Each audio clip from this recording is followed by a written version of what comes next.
Alors aujourd'hui, on est avec Patrick Mortier. Ici. Bonjour. Vous êtes déjà un passionné de vélo? Alors pas tout à fait.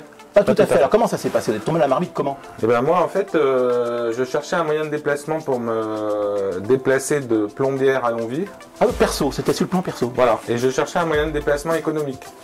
Donc j'ai commencé par un Solex des années 60. Ça c'était à quelle époque? Dans les années 2005. 2005. Ensuite, je suis passé à une trottinette électrique que j'avais trouvée sur internet. D'accord. Et en recherchant des choses sur eBay, je me suis aperçu que les vélos électriques existaient. J'étais pas au courant du tout. Et donc j'ai acheté mon premier vélo électrique, on va dire fin 2005 sur internet. C'était un vélo, des vélos de l'époque, hein, avec des grosses batteries au plomb et tout. Et j'étais vraiment emballé. Je m'en servais tous les jours pour faire ce trajet, donc Plombières-Longwy. Et je me suis aperçu en fait qu'il n'y avait absolument aucune offre sur Dijon. Donc je me suis dit, d'où l'idée de créer une... Alors ça c'est marrant parce que, alors en 2005, vous avez besoin de vous déplacer, vous allez découvrir le vélo électrique et finalement vous percutez en disant, bon je vais m'installer dans le métier du deux roues, voilà, et puis en faire mon métier. Voilà, exactement. Donc j'en parle à des amis, ils me disent tous que c'est une bonne idée, ils m'encouragent à me lancer. Et donc à partir de 2006, je crée la société Les Deux Roues Électriques. Donc au départ, je faisais ça à la maison, c'est-à-dire dans ma maison de Longwy. Les gens venaient voir les vélos dans ma cour, dans mon garage. J'ai commencé à faire de la location Lakir, présenter mes vélos. J'ai fait des foires, des salons. Et de fil en aiguille, on en est arrivé à aujourd'hui où j'ai ouvert le magasin en mars 2012. Mars 2012, donc c'est assez récent finalement. Le magasin est récent. Mais alors, notre activité a commencé en 2006. 2006. Alors l'idée des deux roues électriques, on est en plein dans la tendance, puisque aujourd'hui il y a beaucoup de choses électriques. L'automobile, hein, on a vu au dernier salon de Genève beaucoup de véhicules électriques. Alors les deux roues électriques, évidemment, c'est un panel très large, parce que je crois savoir que vous avez pratiquement 9 marques. 9 marques en concession, on peut appeler ça comme ça. Exactement, on a 9 marques de vélos. Des vélos de toutes les origines, puisqu'on a des vélos européens, allemands, espagnols, des vélos français, des vélos d'autres régions, et surtout un choix très vaste, puisqu'on va du vélo de ville au vélo pliant, au VTT tout suspendu, au VTC, enfin vraiment un grand choix. VTT, tout le monde connaît, mais VTC, alors si on peut faire une traduction pour... Alors VTC, c'est vélo tout chemin. Donc tout chemin, d'accord. C'est un vélo mixte, on va dire, qui est entre le vélo de ville et puis le VTT. Il permet de faire du chemin blanc, d'emprunter des chemins blancs. Du chemin blanc. Alors bon, un vélo électrique, c'est quand même un petit peu plus volumineux et surtout un peu plus lourd qu'un vélo classique. Alors on arrive à quel poids aujourd'hui? Un poids moyen? Alors le poids moyen d'un vélo électrique, c'est 25 kg, on va dire. Sachant qu'on a des vélos, maintenant on a des vélos de route et on arrive à descendre à des poids de 15 kg. Les poids de 15 kg, quand même, on a quand même réduit le poids. Là, vous êtes sur un vrai vélo de course, quasiment, avec cadre en carbone, un moteur léger, une assistance électrique pour faire du cyclotourisme.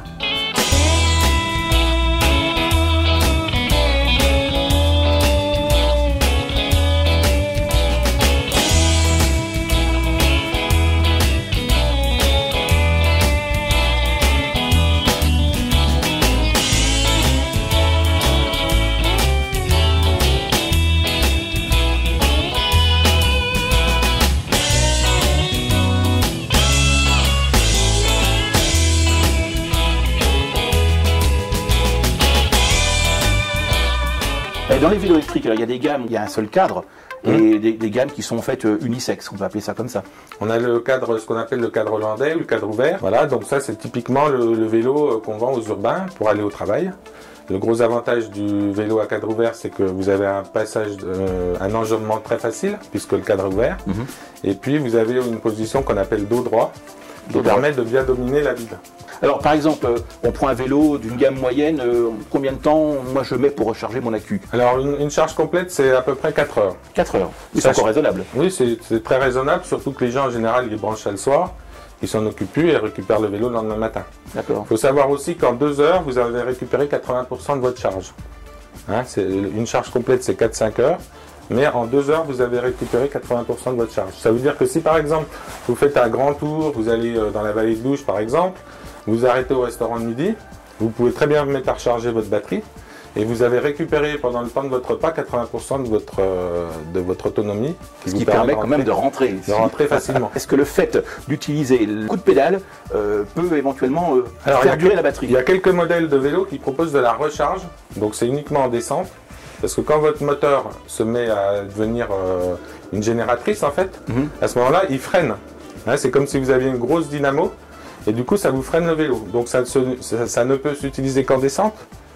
Et la recharge est très faible, donc la plupart des fabricants ont commencé à abandonner cette option qui sert en fait très peu. Alors, est-ce qu'il faut une formation particulière pour s'inscrire dans ce métier qu'est le vélo électrique?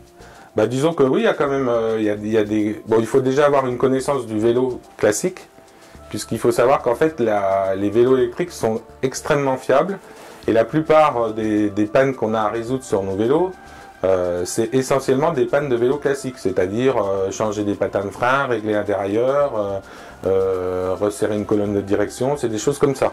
Alors, mais en fait, on fait très peu d'interventions sur la partie électrique. Mais quand je dis très peu, c'est vraiment très peu. Alors, un vélo électrique, ça peut se construire, se bâtir. Donc comme je disais tout à l'heure, en fait, nous, on essaye de fournir le vélo dont le client a besoin.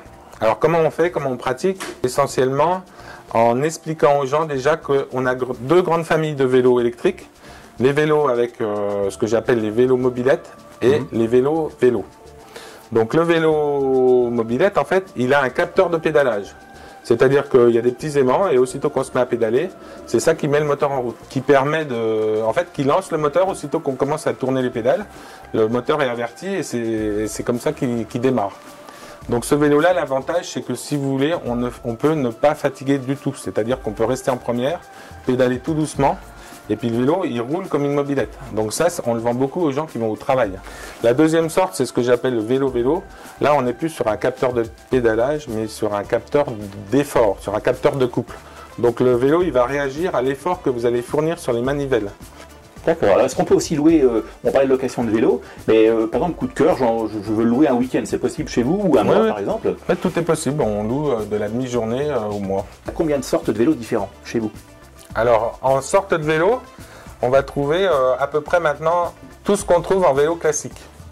C'est-à-dire qu'on va avoir du vélo de ville, on va trouver du vélo pliant. Donc vélo pliant qui servent soit pour les gens qui ont des camping-cars ou qui veulent mettre dans le coffre de la voiture. Alors là justement, ça prend combien de temps de plier et de déplier un vélo? Alors un vélo pliant classique, on va dire, qui se plie par la moitié du cadre, comme on trouve souvent, c'est environ 2 minutes, 3 minutes pour le plier. Alors par contre, il y a des petits astucieux qui ont développé les vélos, voilà. C'est carrément du quick. Hein, ça va alors voilà, on a la société Mobiki qui est basée en Normandie, qui fait ce qu'on appelle de l'ultra pliant, c'est-à-dire que ce vélo-là, il se plie en 3 secondes, montre en main. Merci Patrick en tout cas de ces renseignements, de nous avoir accueillis chez vous ici à Nugent-Jaurès aux 2 roues électriques. Merci à vous également de nous regarder et de nous écouter. À très bientôt sur TVNet pour un autre magazine Les Métiers. À ciao, bye bye.